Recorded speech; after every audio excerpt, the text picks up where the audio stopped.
levels off is the author. You know what I'm talking about? He's drawing his own chart. And when he talks of leveling off, you come to an automobile and say, well, what more can you do with an automobile? And you can do an awful lot with an automobile. But what happens is they become traditional in their design, so it's fairly static. That's why it doesn't change. A motorcycle, for example, is a static thing. A motorcycle hardly changes. Maybe more horsepower, a little better valve, less filth accumulating on the valve, better temperature control, less wear. But the basic system hasn't been changed. And with new metals coming in, there could be a change in the basic system. And so, ultimately, when you talk of the ultimate automobile, it's a national transportation system, which isn't an automobile at all. But you start with something, either the old Indian horse-drawn system, which I refer to occasionally. It looks something like this. The Indians, American Indians use it. The horse would drag these two long pieces of wood here. It's called traploir. I forgot what it's called, maybe. And then they had some leather here, some kind of fabric, and they just dump a lot of weight on there, and the horse would pull it over the ground. Well, when you draw an automobile, you don't see the relationship, but there is a relationship. And when you've got a hovercraft, there's still a relationship. But evolution bypasses the wheel eventually, because the thing the matter with the wheel is this. The wheel, although the wheel seems ideal, it is only in contact with the ground at this point. So you're carrying all of this for a long period of time with that much contact. Do you think you know what I mean?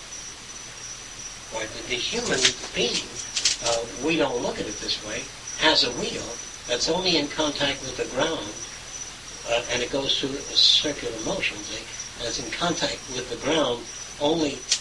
Instead of a wheel, you just have the spoke, and the spoke meets the ground, and this spoke shifts to that position.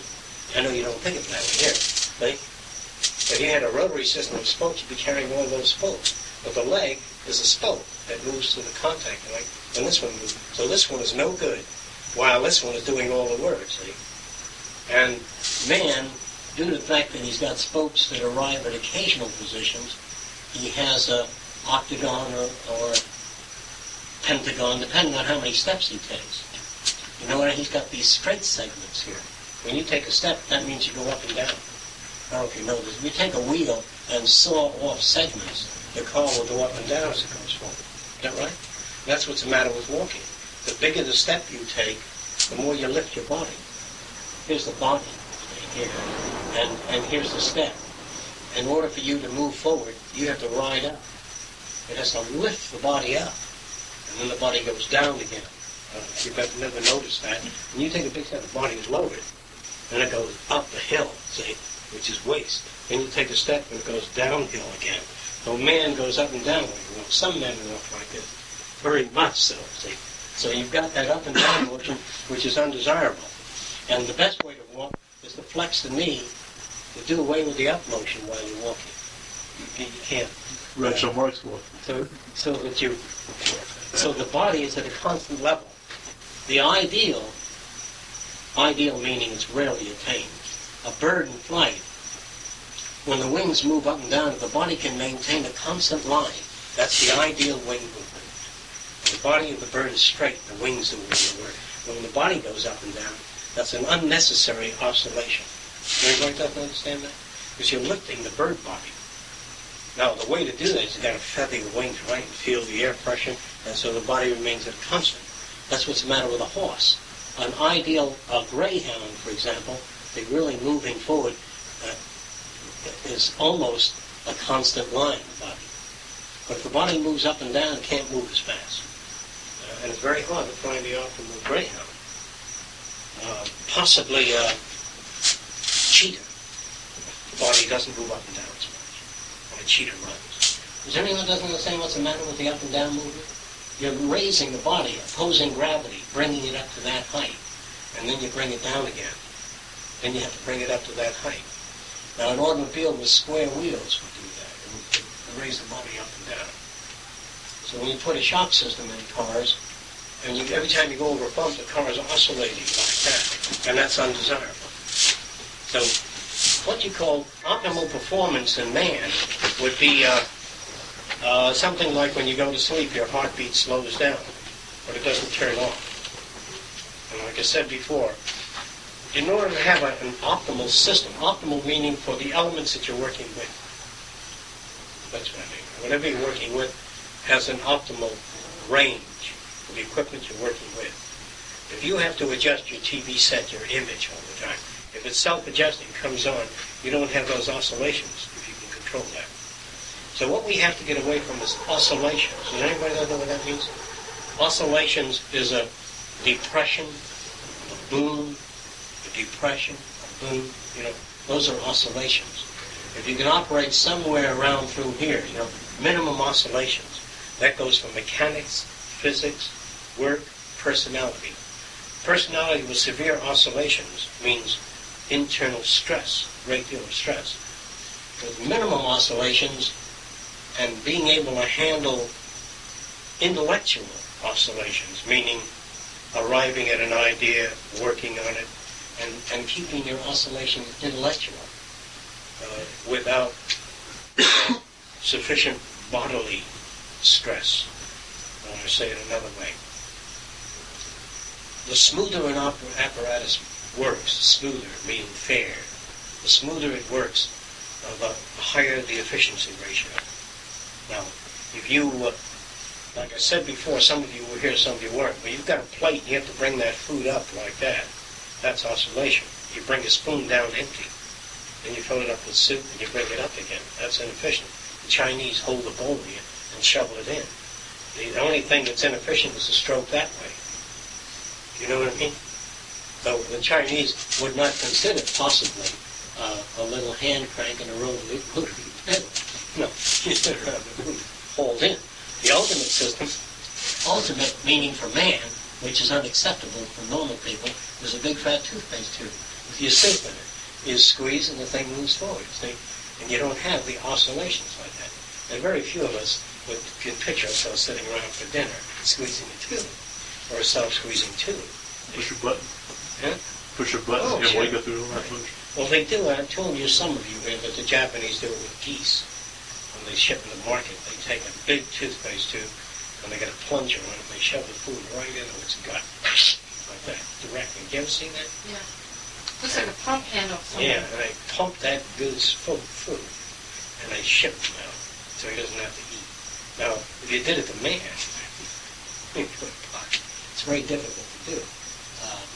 But you see, what you're trying to get away from in language is oscillation, and theater is perpetuation of oscillation, meaning the sad part of the play, the enlightened part of your life, the gay part of your life, the depressed part of your life. That makes a play. Why does it make a play? Identification. So, if you can design a play with no oscillations, you have no audience. But in the future, a play without oscillations would be the one that will pack the audience. Isn't that interesting? I know some of you have any difficulty with what I'm saying. I can say it very different ways. I can't make the bridge unless you tell me you have to. Could you say in a more of a way that we could identify with, that I could anyway? Yeah. If you had a play in which somebody showed you how they solved the problem, and they showed you each phase that they went through to solve the problem, unless you have a keen interest and a great deal of information regarding those phases, you'd be bored. If you had to see everything that Edison did, or everything Dr. Early did, 606 experiments to lick syphilis, and you saw him in a lab working on each element of the 606 experiments, you'd poof right out of there. Good God, don't show me everything, just show me each, once a month run me a picture, see, of the jumps. But there are people that do go through all the phases. People that would be a ballet dancer, would have to go through all the various phases of motion to arrive at a final product, assuming you have the physiology for it. So in the dance school, you've got the pattern that you have to go through. All of the leg motions, they don't have it diagrammatically illustrated, you know what I mean? They don't have, I don't think so, total diagrammatic views of weight distribution and all that. They finally made a score of dance movements. Before that, it had to be passed from one person to another. And now they have it down in the school, just like an orchestration. Oh, great. Finally. That's So- it. Now that, Oh. I mean, there's a weight You read it, distribution that for means every... a movement. It's some type of a numerical system, I imagine. But they said it's the first school that ever had to be valid. okay. Now music would have no existence without oscillation. You know what you get is a hum. See? And language is loaded with oscillation. I told you oscillation, those of you that don't remember, come from scarcity. If water is, if people live on a small island and a gigantic lake, like Lake Superior in the early days, where you can drink all the water you want to, conversation about water would be minimal.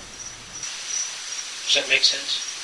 Now, if the island, as I said, were loaded with food, conversation about food would be minimal. Now, if they live on fish, and there's scarcely any fish, but they all like it, and you caught a great fish every 3 months, there'd be a lot of conversation about fish. Their play would be, and what happened? He caught a fish.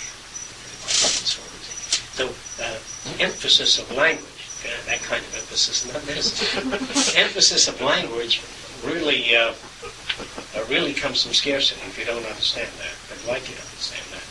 So maybe the people in the future might speak in a monotone with just a series of where you fall asleep if that occurred. Because the stimulus is the scarcity. Meaning, people go into a cave when it's cold outside. So their rapidity toward the cave is determined by the temperature. And the rapidity with which they move toward the cave is also determined by the amount of clothes they wear. And having good clothes, low temperature, and a lot of oscillations in the ground produce oscillations in arrival toward the warm spot.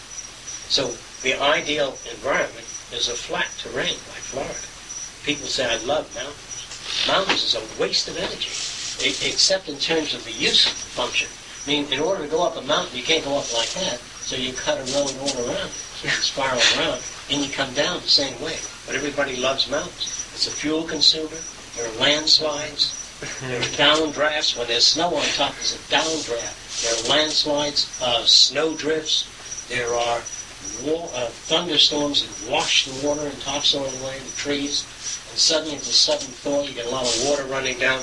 And mountains actually shade tremendous areas from sunlight, although the area fortunate enough to be on this side of the mountain will have a lot of rain. So you got rain clouds moving along, and they stop here, and this is a desert on this side. Now, if you like the appearance of mountains visually, I'm just saying that someday we don't look at the land terrain yet, because every time you got a mountain, you got a freight train that chucks its way over that mountain and around that mountain to get down the other side.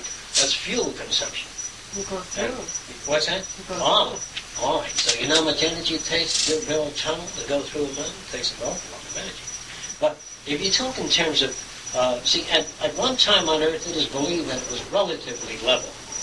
And then through extrusion, that is, tremendous pressure under the ground, extruded a lot of rock up like that out of the Earth.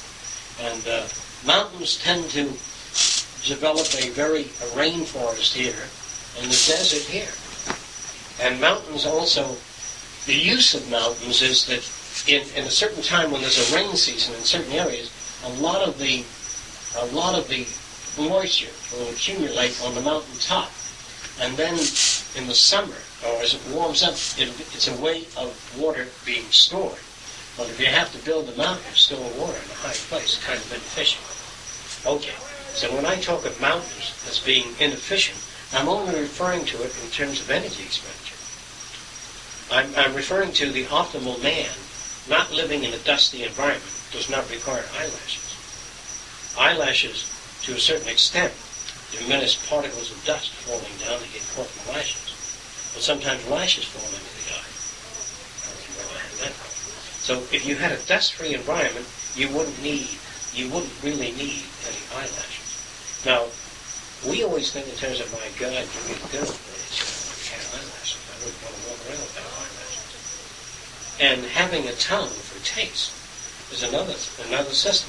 As I said before, if you have to chew food and kick it around under the molars with your tongue, you shove it under the molar, chew, and then you shove it forward. First you shove it forward, the food bite off a piece. Then the tongue kicks it back, and it's ground. Then the tongue kicks it around, see.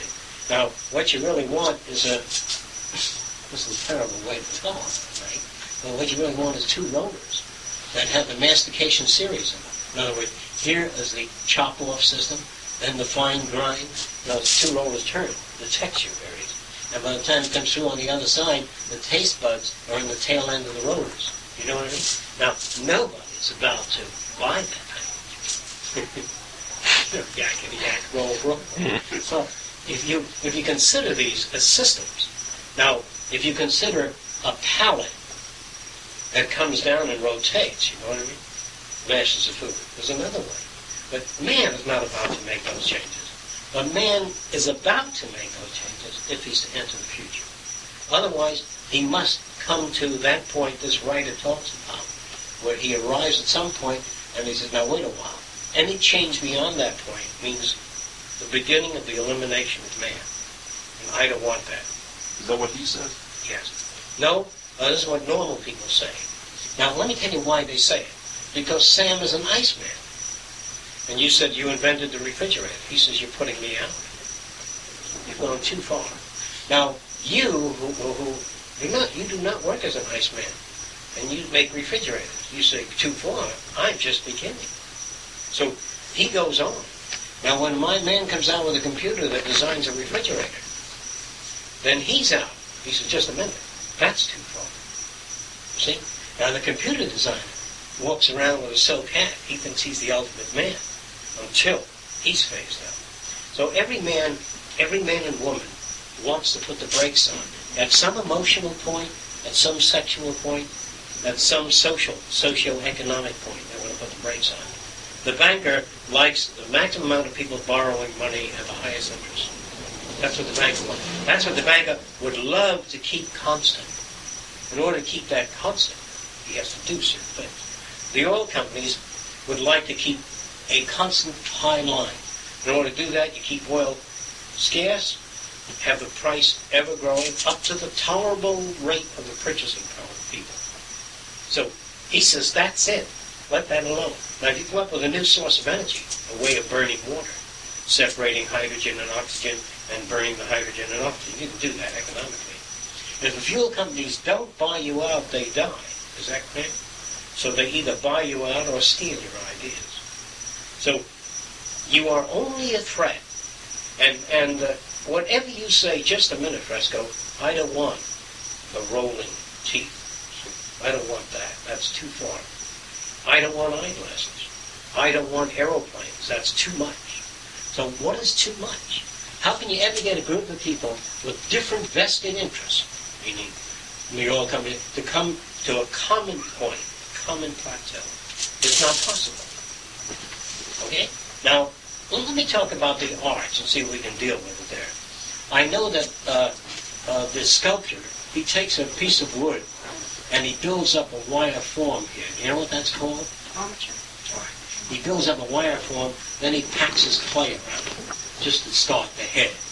Then he takes lumps of clay and he sets it up into a non-particular pattern, and then he begins to do the face over the general nose area and the ears. Now, what the sculptor would like is a sheet of stainless steel shaped like this. Now that's let me show you what I mean. This is this piece of stainless steel. You see what I mean? And what he would like to do was just run that over the front end. Do you know what I mean? And get the general nose pattern. In other words, if you run a sheet like that, this is the steel right here. And this is the open area. Now, if the sculptor could do that and get a head all ready to go, in other words, if he can make a mold with a general nose on it, every time he lifts it out, the clay is ready to go. He's always picking up clay and putting it on because he calls himself an artist. Well, let me say that again. If the sculptor can make a mold with no features, just a general set, the jaw either wide or small, or the 7 basic or 20 basic head types, and take out the form, write out his form, his design, and then go for Harriet's features or Joe's features. You see, that would be optimal. Now, if the sculptor were able to do this, he doesn't do this. If the sculptor were able to define eye types, maybe 50, 60 different eyes, and he made the optimal eyes one time, and he had these beautiful die blocks, and he'd set it in. He's got Washington type eyes, and Marion's eyes, Gina Lola Bridget's lip type, and variations on lip. And then he would be an engineer. He said, "You're no artist, you're a draftsman. I want to be an artist, I want to paint. Now that means I want to repeatedly pick up lumps of clay, stick it on there, and start the old shit again." You see? And this is nowhere. Now, a lot of you may not like this, but in Hawaii, I told some of you that I built a rotary easel like that. And there were all these oil paintings on the rotary easel. And I had a stand here, and I had the paints on, and I'd spin it and do all sky. All sky, like that. Well, because I went into an art distribution center, and the guy says, "I'll give you $600 for that painting." That was in the old days. You know. I said, "How many do you want?" He says, "I'll buy all you can paint." Well, the point is, so I painted like 50 paintings in 5 hours. You know what I mean? Which is a lot of paintings. But I delivered them to different places. Now the point is, if you do all the blues of the sky, all the variations of blue, spin it. Now with an airbrush, you do 8 billion skies. And if you want to do, then ultimately you get printing. You've seen these oil painting printings. Have you ever seen them? On canvas? How do they do that? The silk screen. They really silk screen oil. It's real. I can hardly tell the difference. Can you, any of you ever see? Is there anyone who ever saw a print oil painting? No, not the real oil. I saw it. It looks like it's cardboard. Some of them print oil. You do it with your picture, too. What the- Send your picture and then Yeah. do that to it. They give Let me you see the if there's portrait. one handy. Be good because you know it's oil paint, you know it's on canvas, yet you know it's a print. You can't figure it out. Now this looks like the real shit.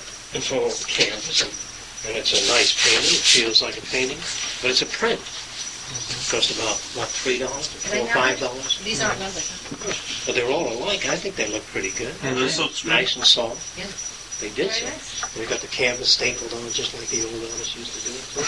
But it makes it possible for everybody to have one. Because I want an original painting. Here it is. It's just that, now, no artist that I know would do a painting like this with one brush connected to a multiple arm. Where he dabs on 25 canvases as he moves his brush, like a key cutting machine. They say, that's terrible. Now, what's terrible about it is that the snob appeal of having the original. I've got the original. Well, what the hell? That's a sickness. I've got something you haven't got. That's what painting's all about. I have the original Mona Lisa. He's got a copy that's better than the original. It's not the original.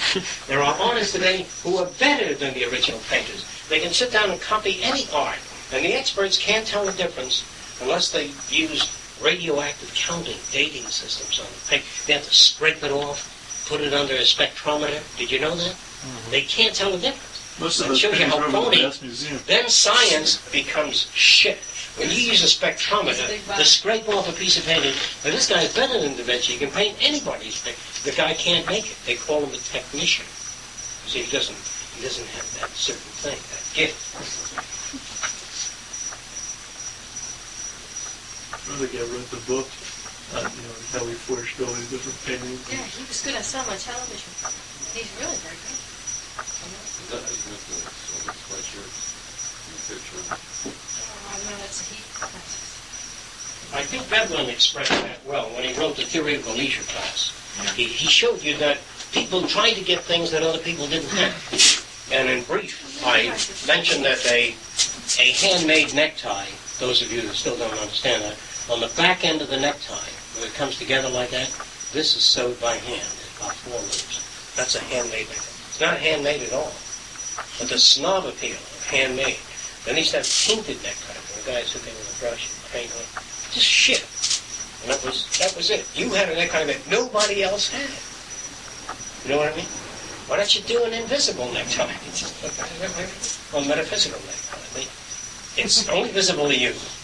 Do you have the vision to see that necktie? Do you have the sophistication? I can imagine any kind of necktie at all. I'm never bored by this necktie. I don't know. Because mentally, I can change it. Now, this is the kind of shit I'm talking about. Yes. Jack, how efficient or inefficient is magnetic repulsive levitation? Like Inefficient. inefficient? Yeah. I mean, it's like 1/1000 of 1% efficient. To sit on a magnetic field, the energy required would be tremendous presently. And you get hot seasons in the field. Well, I was thinking about it more for like Very a hot. Well, like a train or something like that, oh, that's as opposed to say a wheel. they've got that. That's called linear acceleration trains. They're working on that. That's practical. But anyway, let me get back to the reason I'm doing this is to try to give you exercises in what you call thinking about where we're at. And some of you here, I'm sure some of you say, well, I don't know, I think I'd rather stop at some point. Just remember when you're doing that, the point you stop at today is not the point you'll stop at a year from now. You know what I'm talking about? So whatever point you stop at tells you where you're at. I'll use Carl. I say, Carl, you're 1927. He said, well, I'm real modern. This is Carl, you're 1927. Because we all stop at some point.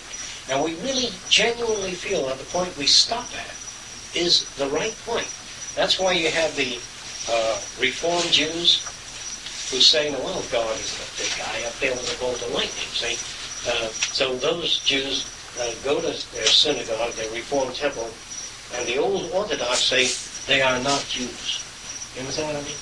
And the people say there are Catholics, too, that are liberal, extremely liberal Catholics. I don't know if any of you have ever run into their publications, but they're very social.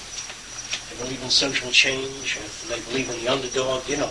And that church is not considered really part of the Catholic Church by some people. So you must understand, the Catholic Church of 50 years ago was quite different from even the conventional Catholic Church of today. So you got a problem here. It isn't me. It isn't what I'm saying. It's what you can understand. Now, if you understand what I'm saying, you need not say, well, I'm ready for it, because I'm not either. I can't walk down the street with a rotary system in my mouth. I walk go in a restaurant with a tube and squeeze it. Put everything in a tube and squeeze it. I could do it, but it would not be acceptable. There would be so much opposition and hassle. Now, some people tell me that the optimal food would be a certain kind of food that they like. Well, I mentioned this in the past. The optimal food is no food at all. The optimal food is being able to absorb energy from the sun directly and then sew up the oral cavity and the ants, where you don't shit, where you don't eat, but you always feel as though you've just eaten. You know, the ideal, I mean, when you eat, whatever it is, pumpkin pie and roast turkey, you go like that and say, boy, that was it. Right there is the optimal condition. Not where you're full. Will you have some more turkey? No thanks. I feel great. Right there. If you can hold that, you know what I mean? Where you don't have to eat. Now, some of you can't understand it. What I'm going to do now is try to make that clear so you can understand it. Let's assume now that you had an area in the elbow, a kind of an opening in the elbow, where a telescopic spring came out. You know what I mean? Whenever you felt good, telescopic spring came out. And Harriet goes like that, two telescopic springs, they come out, and Paul goes like that, they come out. That's normal to our culture. And one day she says, what if you can feel happy without the telescopic springs? Richard says, don't take those telescopic springs away, because he associates them with happiness. But if you cut them off, that's what you've got now. No telescopic springs, and you feel good. Now, how much can you take away from man? Because what you really want is the sense of having eaten a terrific Joe Fasullo pizza. And Joe Fasullo having felt as though he delivered a great pizza. But to sit there and make the pizza is not right. Not right in terms of evolution of man. That's what I'm trying to say. So if you could have the optimal state, attain the optimal state, if that's possible, that would be efficiency. You know, you have eyes, how much do you see? If you could see, like if you could do this, 1 year in 1 hour, in what you would call with sufficient discrimination. You know what I mean by that? But you'd be blind for the rest of the year. It'd be an interesting experience, but very few people would try it. If you could, for one moment, think 5,000 times as fast as you ordinarily do, but then you'd have to lose those hours. You know what I mean? But the brain could be accelerated. That would be interesting. If you could grow up very quickly, from a child to an adult, very quickly, intellectually as well. Because I don't remember you going to high school. Well, here's my diploma. I went through so fast that you couldn't see it. Well, he was saying, no, that's too fast. But it's an interesting thing, because every time you reveal the best of all possible worlds in System A, and go on through 5 or 6 best of all possible worlds, there's a section of the audience that will hiss the best of all possible worlds. You think you know what I mean? So any such concept as the best of all possible worlds is a nonsensical concept. Because what I might erect as the best of all possible worlds may be a tyranny to you, a tyranny over the minds of men. And when you tear it down and erect your world, he will say, the tyrant has erected another world. Everyone, therefore, is a tyrant in relation to another set. Now, if you take any two people with slightly different values, one always affects a tyranny over the other. This is related to love. So I'm trying to say something to you. I'm trying to say that the best of all possible worlds has a lot to do with how much ability we have to surrender our concepts of standardization in exchange for variations on the theme of social design, language, habits, that sort of thing. Is there anyone that doesn't understand that? I'll say it differently if you don't understand that. Okay, so this motion picture, merely showing the best of all possible world, will not cause anyone to move into any direction, but will cause some people that have an affinity for System B to say, that's it. I would say that this is a little too far. And there'd be another person say, this is a little too backward, and this is okay. And there'd be very few members of the audience. Here's how it looks. Here's the chart. The chart that would find, the group of people that would say, even the last one doesn't go far enough, would be numerically like that. See, if you took the audience and did a statistical survey, whenever the person says the last is too conservative, that's always a tremendous minority. And nobody, no power at all. Now, if you extrapolate 1,000 years into the future, you have a negative chart. You know what that means? That is, you get antagonism from your friends if you go too far. So try to understand why we always tend to put the brakes on. Now, are any of you people here aware of any portion of your life where you were trying to put the brakes on, maintain a situation as it was? Yeah, just my personal relationships with somebody female. Trying to keep it at a certain level. Yeah, in certain areas. Okay. This is why kings in the past didn't want their people's subjects educated too much. They didn't want them to go to foreign countries and come back with foreign ideas, which would threaten the kingdom. So the king doesn't mind going to foreign countries, but with the elevators and Radio City Music Hall, he can go and visit. When he comes back, he orders new things. But if his people go, they say, hey, we have no way of life at all. That's where the trouble comes from in Haiti. Some of the people of the Dominican Republic have visited other countries. They talk with other Negroes, and they see that they live differently. And they come back and they say, our land is backward. And this is what happens. So the reason people build a wall around their country is to prevent the irritation and the oscillations. I would like to see oscillations disappear because of this reason, that everyone was in unison toward the future, that everyone accepted change.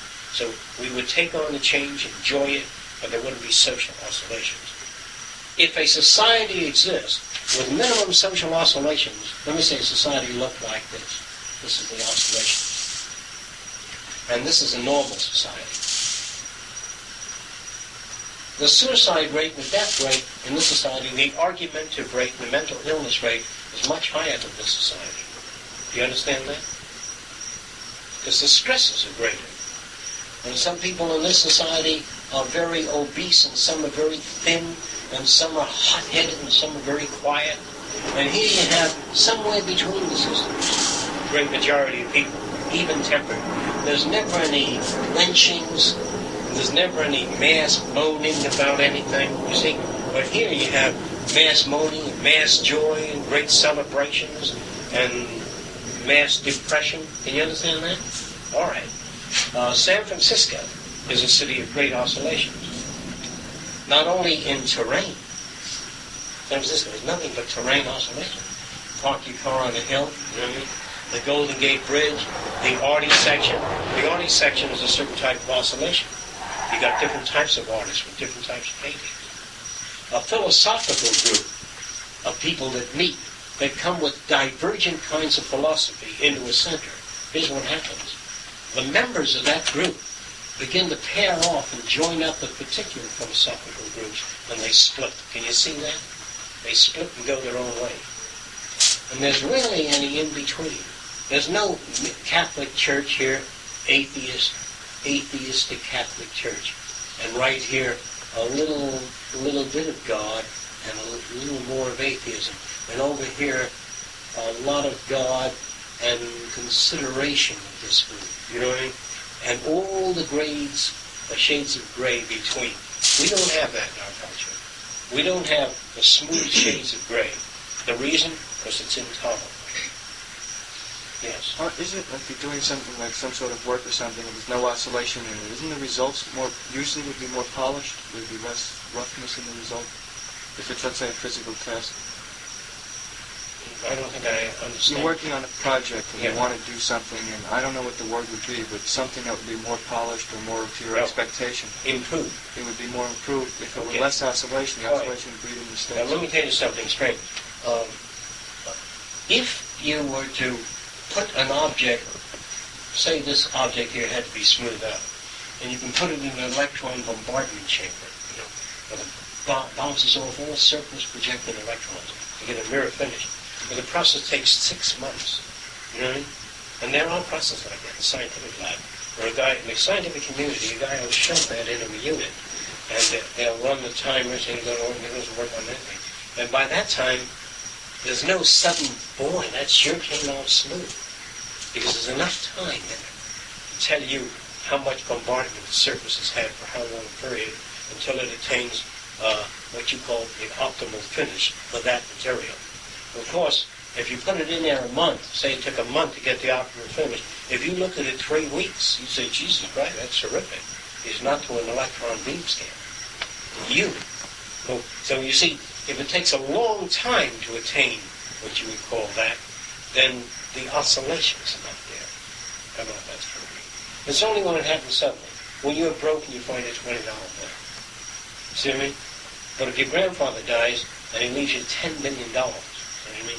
And he gives you $100,000 the first week, you know what I mean? You don't sweat waiting for 4 years to collect the rest. There's no sweat in it. The first week you get $100,000 and then the next month you get $200,000. You're not uptight because you can do whatever you want to do with that. That'll be enough for you to flow. You know what I mean? So if he suddenly handed it to you, or said you're getting it 3 years from now, that would be painful. You see what I mean? So you can arrange it with minimum oscillations by giving people sufficient chunks. Does that make sense to you? Okay. Now, Could you say that more simply? yeah. If somebody says, oh, Frank, you're going to go on a tremendous trip next year, see all kinds of things. But in the meantime, here's the purchasing power to buy all the charts, books on the area you're going to, you know, so that you can use that time instead of just sit there waiting. And that your delay is occupied with buying cameras or whatever you need for the setup. It's just like saying we're going on an expedition next week or next month, and I give everybody in the group $20,000 to go out and buy your boots. So whatever you want to buy, your movie cameras and all. Richard says it's not enough, so you give everybody $50,000. And they're so busy picking up the equipment and whistling, and the trip is also pleasant, the coming event, but it's pleasant all along. There's no sudden surge, you see what I mean? Except that immediate gift. That gift means the end of worrying about the landlord and the light bill and the other bills. That's what it means. That's why I mentioned that book by Barry, where he said if he had a drawer which he pulled out and he had thousands of dollars rolled up in the drawer, and a person came with a problem, he handed the money first and he said, what's your problem? Most psychological or love problems are, or most of them are economic. So if you hand a person, $40,000, there's the kind of people who do this, say, now what's your problem? Don't very rich people have emotional problems? Yeah, they do. But that's another, that's rare. The great majority of people have economic problems. See? And here's what people don't understand. I can't seem to get this across to a lot of people. They think that is wrong to do that. If a person comes to a medical doctor and says, I can hardly move my fingers, what he wants is the ability to move his fingers right now. Well, the doctor goes to work, theoretically, to give him the ability to move his fingers. And he has pain in the back and the neck and the elbow and the hip, and he wants to get rid of that pain. Now, if a guy comes to a doctor and says, I can't see too well out of this eye, and he replaces cornea, the guy can see real well. Now, if you go to a doctor and says, I haven't been laid in 3 years, I haven't been laid in a month, the doctor's in the other room. Now, he don't deal with that. He don't deal with everything. First, I can't pay the rent, I'm worried, I don't sleep well, my kid's going to college and he can't make the payments, he's got to work, he's near a nervous breakdown. So you pay for the kid going to college, you pay his rent for 10 years in advance, then will that make you feel so good? I says, yes. That's, the whole idea is medicine only treats physical stress. You see what I mean? So you drive your old Volkswagen around even though you need a lube job and all, you don't do it because you don't have the funds. But the psychiatrist ought to say, what's bothering you? And you come in with a tremendous list. Like that. He says, I haven't got time to read it. That's why a psychiatrist, like an ophthalmologist, examines your eyes, or an optometrist makes eyeglasses when you can't see. And if your bike squeaks, you put oil on it. And if a human squeaks because they can't make the payments, society doesn't deal with that. That's your problem. I would say problem solving is a fantastic word. It's never used. When I go to a doctor and I can hardly move my back, he says, you've got a growth in the spine. He says, you may have 3 or 4 months to live. He says, not only have you got the problem of 3 or 4 months of misery, but that's the termination of your existence, about 3 months. So I go to a psychiatrist. I says, how am I going to live this 3 months? He says, well, you got to have courage. Well, he can afford that. But what you really want is, you don't want that 3-month limit. And another person says, how much will it cost? Even though he's got 3 months to live. He said, well, why do you ask that? You got to pay it anyway. Because he says, I've got a wife and 3 children, they're going to school, and this may wipe out all my savings. That's why I want to know that, doctor. I want to know whether to slip my wrist in the morning, so my wife and kids will have $60,000 if I kick the bucket. But if I live 3 months, they will owe $3,000 plus pay everything. See what I mean? The doctor says, there now, you can't think that way. He says, watch me. You say to the doctor, stop sending me bills, and I won't think that way. If the doctor is supposed to administer to your well-being, the guy is worried stiff because he can't make payments, and he goes to a psychiatrist. The guy says $50 an hour. He's like, hell. The psychiatrist doesn't say, I'm going to pay you $50 an hour, come to see me. That's the way it should be. I know it sounds strange, but that's the way, that's therapy. That's administering to human need. I don't know what the hell it means, because the doctor administers the human need. It's not true. He administers the sum of the physiological deformities and stresses and generates economic stress. Is that true? All right. Not only a doctor, but an architect. You pick a house, I want this house. The architect says, that's $80,000. Well, don't have the balcony overhang. He said, well, that's $75,000. Well, The straight roof has to be sealed well. I said, well, then put a pitch on the roof. Well, that's $30,000. So you got anything for $15,000? Yeah. So people can never pick what they want. They can never be individual. They can never do anything. So let's talk about that again. Let's get that message across. That human stress, that no psychiatrist could administer the human stress of his economic. If a person needs warmth, love, and acceptance, and your husband can't give you that, or your boyfriend can't give you that, the psychiatrist can't give you that. He can either get you to compromise and say, why don't you learn to live without it? He says, I'd sure like to. In the meantime, that's my hang-up. What do I do? In other words, this guy loves to race cars. The guy says, why don't you try to live without it? If you're conditioned to want to race cars, you can't just stop and live without it. So administering the human need, as far as I know, as I understand, would be sociocyberneering. Sociocyberneering means that there are no fees involved in terms of an environmental operation. No payments involved in relation to medical care if members of the group do all that sort of thing. So the alleviation of human misery is not possible, but you can diminish it considerably. Now, if you keep coming in here and asking me these basic questions, what do you do about this, what do you do about that, as long as you have this kind of system, you're going to have that variation of problem. And to imagine that the whole of society will suddenly turn around and advocate socio-cyberneering or a totally oriented society is not possible.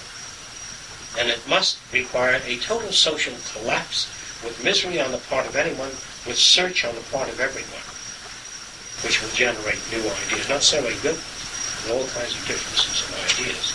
So if you wonder about your own feelings and your own insecurities, they are phase insecurities. Is there anyone that thinks they know what I mean by that? You think you know what do you think I mean by phase insecurities? Due to the environment, the way it's been set up now. That's right. That each one is caught up in a different phase of existence with different value systems. So their problems are phase limited. You know, the parameters of their problem is the system. And their part they play in that system. As the parameter increases, as you take on more and more different complexities of systems, so do your problems vary. Problems, to be sure, exist. And problem means this. The problem is when there are limitations that you consider limitations put upon you. In other words, if you were living in Timbuktu, where the people get a buck a week, and the guy turned around and gave you $3, you would have a lot of problems. But the Timbuktuians wouldn't have any problems if you gave him $3 a week. See? So there's no way the word problem doesn't make sense. He's got a problem. You can just say this. There are interference factors. There are ideas and notions and ways that you have of expressing yourself. And all of those factors that stop you from doing that. Like the guy says to me, you can't do the optimal car. You have to do this. You have to put curtains in it. He can keep doing that. He put curtains in it. I might swallow and say, okay. Then he says, now I want an old brass headlight on it. With a kerosene lamp. There comes a time when I tear up the contract. See? That's the problem. The problem is that there are problems all along the way. And problems are caused by superimposed limitations on the tendencies that each one of us have for what you call individual expression. So whenever anything limits your concept, you have problems. Now a person says, gee, if only I didn't have any problems, that would mean that all their decisions were correct. But if I went out and I said to a guy, we're going to turn out this car, and he says, hell, we're not. And if my decision is correct, he probably won't turn out that car. You know what I mean? Therefore, the problem as such doesn't exist in the same intensity. All right, now, if you understand that, if you can translate that to your own problems, what you call problems, if you can see them that way, okay?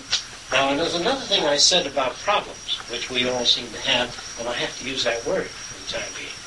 I want to say this, that I'll just take Karen here and fictitiously state a problem. Karen has problems. Here they are. A And the problems that Karen has are like everybody else's. They vary. The particular problem is getting her horse paid for.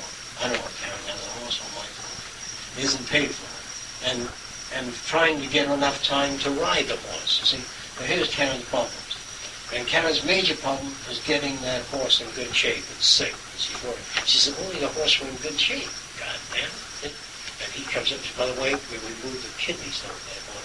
Great shape, doesn't it? Bingo, gone. This one comes right up.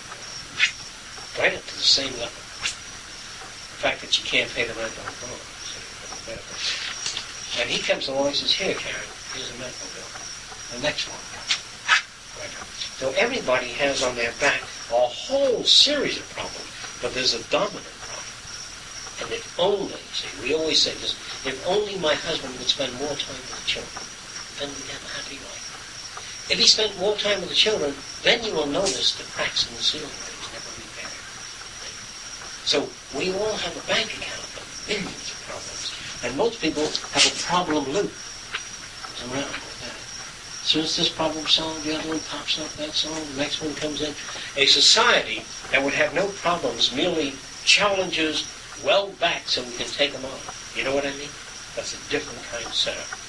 Again, this may help you to understand why the future will not remember the past. Because it has a series of self-generating problems that go on, and there's no real solutions inherent within the system. All right, what was your question, Frank? No. You understand what I'm saying? Partly. You don't understand that you always had a problem until it was solved and the next problem came in. That there's no limit. Let me tell you something about those of you who think that economics would solve your problem. Let's assume somebody handed me $800. I would buy those 5 islands out there. Then somebody hands me $3 million. I put solar generators on the round city, everything else. Now, there's a little Caribbean threat here. Well, this little fascist government wants to take that island away from us. We create turbulence in the water, bubble machine, so any vehicle going through there sinks or turns back. Because we can't be free of problems. And you can't arrive at a sum that will free you of problems. Because if whatever the hell you arrange here, let's say we arrange underwater agriculture, we've got all that built, and there's a tidal wave, even though there's hills in those islands, 80 feet out of the water, and more. And it'll wreck our undersea gardens. Eventually, when we build totally sealed, non-wreckable undersea gardens, see, we have to have funds for that. Then after we had the whole island operating real well, we would have to engineer films to get to different countries with different values. See? And even if we attain peace on earth and goodwill to all men, we'd have to limit solar prominences. Sometimes it's a burst in the sun, and it causes extra heavy radiation, which causes either plants to change rapidly or cause increase in the ozone or changes in the Van Allen belt. And we don't want any interference with communication. We would have to control the sun. In order to attain, and it sounds strange to you, but we could do that. Man will eventually, assuming he doesn't kill himself, eventually control the orbit of the planets. He will control the sun, maybe not as man, but he will control the whole cycle of energy systems. He'll move into that realm. But he never comes to a point where he sits back on a chair like the Aga Khan and says, "Bring on the dancing girls." Because this man has a limited utopia. And all he's got is his dancing girls and hashish and his superfood. See, that's a very limited world. So I didn't want you to think that even if you had Sociocyberneering, that only opens the gates to other areas. So man never has peace of mind. He never sits back and relaxes. He's always busy doing something, taking on the next thing, but not with the degree of stress of the past. You don't feel depressed or elated. You feel pretty good most of the time. And this is the best I can say about it. Now, do you have any questions about that? Are you saying that no matter what... Assuming you're alive, I'm saying that. Well, are you saying that no matter what you come up with, there will always be problems? Yeah. What do you think your problem would be? Suppose you got a $100,000 yacht tomorrow. Free. A lot of problems, I mean. You got it free. Fuel in the goddamn thing, gotta paint it, gotta put it in dry dock at once a year. I can think of 100,000 problems. And you can have your bottom ripped by coral heads. There's everybody thinks, Jesus Christ, if I had You just go to a 2,000 foreign week, country that's and it. then you don't know their language. There are anymore. grades and problems that parallel each stage. Do you know what that means? Okay. The illusion that we carry is that once the house is paid for, there are no problems. Yeah, you can reach a kind of stability in someone's life by. You can reach a phase. Yeah, that's You right. know what that means? How about if you At each minimize- phase But wherever there is progress, wherever there is movement towards some type of goal, there are problems. Jacque, how about if you minimize your contact with the environment, minimize your needs, wants, and desires, would Well, your that's it. problems then not diminish? Yeah, but people don't let you alone. So you ought to be out. Assuming that you could, like lock them away from you, just. Yeah, but police walk over and say, move on. This is a public park, not a sleeping place. You know what I mean? You can't, people bother you. They don't even send you to Jackson Hospital. Well, like I said, assuming you could lock them out, like. Even the weather changes, you Well, know. Well, if you find the way, let me know. There's just no way, no place to hide. You've got to, you'll be hurt by somebody in the system. There's just no place you can go. There used to be several places, but not anymore. Xanadu Hotel. Where? Xanadu Hotel, top floor. Where's that? Howard Hughes. Oh, yeah. Well, he's got his own, he's a recluse, he doesn't want to be bothered. I'm sure he's bothered, yes. Getting back to oscillations, are we in the process of setting up reinforcement on a smooth basis now? I don't know. If your life is smoother than you are. Does that make sense? You're the ultimate yardstick, not me. If you get anything out of the system, if you live the same misery, the same fucking headaches, no change in attitude, I suggest that you don't come to sessions. It's not getting there. But the prime effects of these sessions occur in time, meaning it takes years, actually, for the nervous system to undergo change. Even though you may wholeheartedly agree. Would you say there is no progress, only change? Well, now you get into semantic. Progress is that next stage that makes visible all the other things that you never knew existed. Progress is getting to the top of the hill, and you get there, now you got to figure out how you're going to get down. And you got to lower yourself with ropes and all, and getting down. Then when you get down, you're going to wonder again how you're going to climb another mountain that no one has climbed. And so people who are oriented in a direction always have these things that they take on. Any other questions? Shall we go for fun? You guys want to go to San Luis?